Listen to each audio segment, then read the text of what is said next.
Hello, everybody. Hello. A rare real-time update from us. As most of you know by now, the videos are always a little bit delayed by a few months. But it is coming up to Christmas. We're going to be celebrating Christmas with my family, which I'm really looking forward to. And we've got a lot going on, so I didn't get to edit a video this week, but I thought we'd just say hello.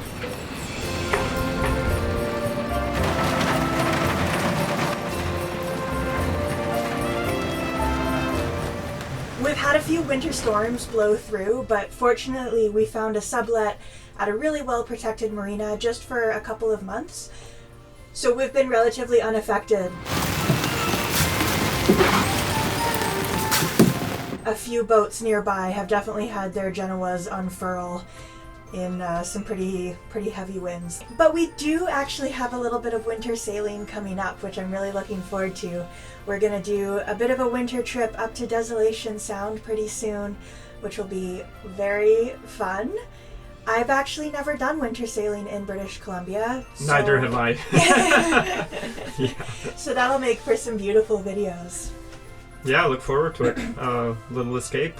Fingers crossed that the weather will be pleasant. In the world of the videos, the next video to come out is an Ocean Falls episode where we dive into the history of that town.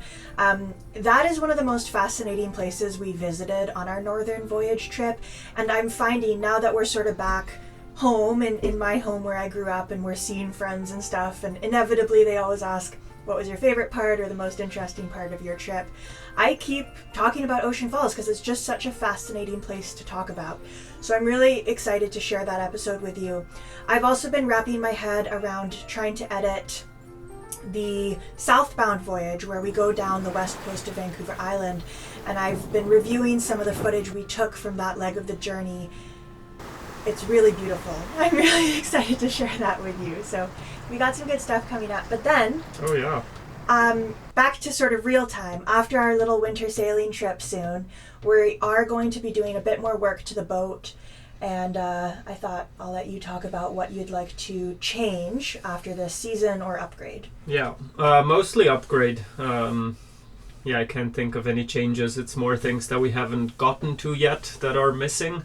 A few things, of course, are thinking about the upcoming journey south and into the Pacific, which will come up. So it's offshore related things. One thing that I'm really excited about is installing a wind vane, which is kind of paramount on a boat like this when we want to go to far-flung places and not steer all the time.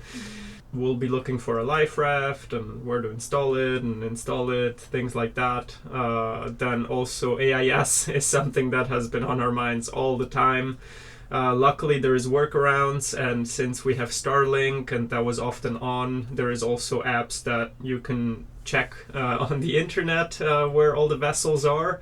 But it's good to have an integrated AIS device. Lesser priorities that I'm still I would like to do, but we'll see if we get to it or not. I'm looking for whisker poles to pull out the head sails when we are doing more downwind sailing in the trade winds.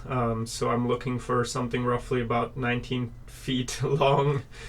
So that's a bit of a challenge. There's many used whisker poles around, but not quite of that length. On a similar note, I'm thinking of maybe adding secondary winches in the cockpit, and that's to handle just a few more lines, like downwind sails or a preventer if sometimes it would be very much under load, or if I want to crank the running back stays a little more. It's not necessary, but yeah, just a thought. There's also a few little interior upgrades, so just having fiddles on all of our countertops, and most importantly I found on the shelving that we have behind here. We've always known that's something that would come up, but on these relatively protected waters on the BC coastline, it wasn't too much of an issue. It will become an issue, I know. It became an issue a few times when we were sailing down the west coast of Vancouver Island and you're in ocean swell. Things are moving a lot more. Although there, we were still anchoring in protected waters every night, so I could always access everything in the evening. obviously that wouldn't be the case if you're doing an ocean crossing sailing 24/7, so we have to make sure we do that. Oh, you actually just reminded me. Another thing along those lines is I recently did a little sewing project. Oh yeah. And I've made these nice rolls. Those are lee cloths. Simon was kind enough to let me use his sewing machine, and I experimented, and I'm very happy with the results. So Simon had this mesh fabric, which I thought would be handy since we're going south, and then there's more ventilation and airflow. But yeah, those are lee cloths, and we added a little pocket for whatever, the phone, so that you have your alarm right there when you know your shift starts, made of the same fabric as everything else. And for those who don't know, lee cloths, you want to hold this corner over there, are installed more or less like this along a bunk, and it's just to hold you in when you're sleeping, when the boat is rolling, so that you are tucked in and don't fly out of your bunk and have a rude awakening. Yeah. Some things to varnish that I haven't gotten to yet, some more wiring that I haven't gotten to do yet, things like that. Yeah. And then there's always the forever questions that are not priorities, but that I'm always humming and hawing between, should we get it, should we not, should we do this, should we get a water maker, should we get a freezer? Yeah, those things are not priorities, but always kind of on my mind. You should talk a bit about the water maker, because we did show an entire road trip where we went and picked up a water maker, right? So what's the story with that? So unfortunately, that water maker does no longer have spare parts. So even though we could get it running, it is a brand before it was bought by Katadin, and it previously was called Pure. And even Katadin has phased it out 10 years ago, this model, even after acquiring it. So I did a bunch of research, see if some places still had spare parts that would be prudent to carry with us, but I couldn't find them.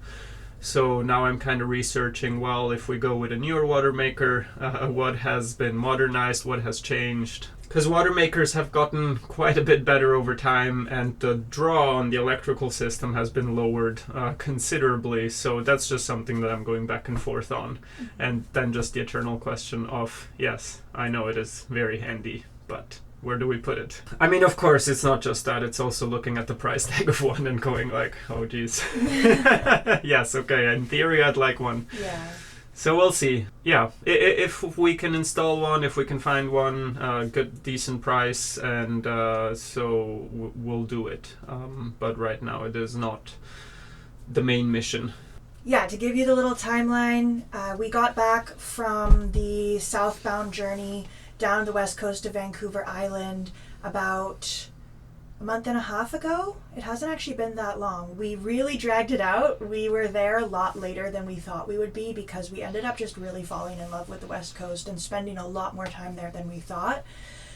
At first we were a little nervous and unsure about how that would look with winter storms starting to roll in, because that west coast of Vancouver Island can get really intense storms. And we did get to watch the first few. We did. But from safe harbor, which was exciting. Yeah, and that's what I was going to say. There's so many places to hide on the West Coast that we actually felt pretty safe. As long as we were checking the weather, we could tuck in and, walk to a good lookout and watch the storms come in. And my gosh, those Pacific storms, we were sure glad to be safely watching from land, because they did get really intense. Mm-hmm. But there's windows, it's not like winter comes and it's just one big continuous storm. So we found our window, we crossed back into the protected waters, and now we've just been here for a little bit.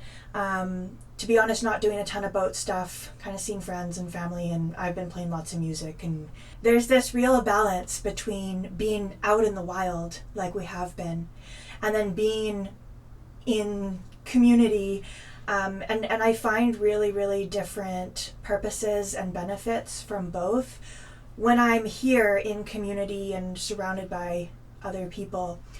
There's art galleries to go to and music shows, and there's a lot of inspiration and education to be gotten externally. So we've been going to films and looking at photographs and things that sort of inform what we do here.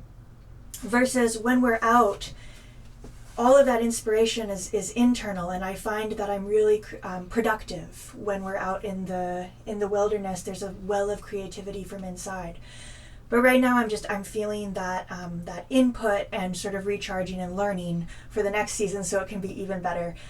So I've been really, really appreciating this time. It's nice. We feel really fortunate to have a bit of that ebb and flow with what we do here. The balance, yeah. Yeah. It's really quite intense when you're out there 24/7 on the mercy of the weather. And even when the weather is good, you just always have to know. And you always have to have a plan B and know your surrounding waters, where could you tuck behind. It's intense in that sense. Yeah. So this is definitely decompression. It's nice. But then you have, the other side that is a little intense after being in nature is like, ooh, so many things to do. But we can choose and pick the activities. Totally. Yeah. So I think that's it from us. Want to wish you all a Merry Christmas or whatever holiday it is that you celebrate. We are going to be enjoying a really, really nice time with family here, which I feel really fortunate to get to do. Absolutely. And very, very grateful to be able to do this and to share this with you guys. This season, the Northern Voyage season, has been my favorite to edit, I think, of all time on this channel. I have had an absolute blast. I cannot wait for the winter sailing we have coming up soon, because I think we're going to have some really, really beautiful stuff to share with that as well. Of course, that's not going to show up on YouTube for another 2 or 3 months, I think. But in the meantime, we've got that whole southbound voyage. We have sort of the onset of winter show up as we come down that west coast, and there's some good stories to tell from there. Oh, yeah. Yeah. I look forward to what's coming too, and the videos that are about to air still. All right, so, everyone. thank you all for being here, and thank you. We'll see you next Friday. Bye for now.